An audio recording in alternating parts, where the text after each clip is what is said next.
সবাই যখন মৃত্যুটাকে ভীষণ ভয় পায়, আমি তখন হাসতে হাসতে আল্লাহর কাছে ভীষণ সন্তুষ্টি নিয়ে পৌঁছাতে চাই যে আমি একটা ন্যূনতম ওই জীবনটা লিড করতে পারলাম, যে আমি একটা ইনসাফের হাসি নিয়ে আমি আমার আল্লাহর কাছে পৌঁছতে চাই।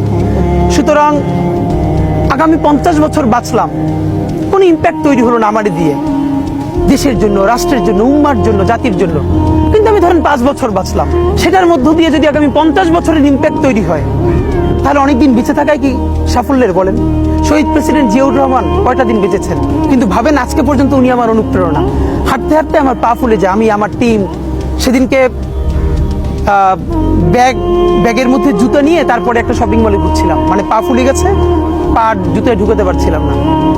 তো জিয়াউর রহমানের একটা ওনার গল্প মনে পড়ছিল, যিনি মাইলকে মাইল যখন হাঁটতেন ওনার সাথে স্টাফদের পা ফুলে যেত, কিন্তু ওনার তো আর্মি ট্রেনিং আছে। তখন তাকে বলতো, স্যার আপনার তো আর্মি ট্রেনিং, আমরা তো আর পারি না। এই জন্য ওনাকে মানুষ রাখাল রাজা বলতো।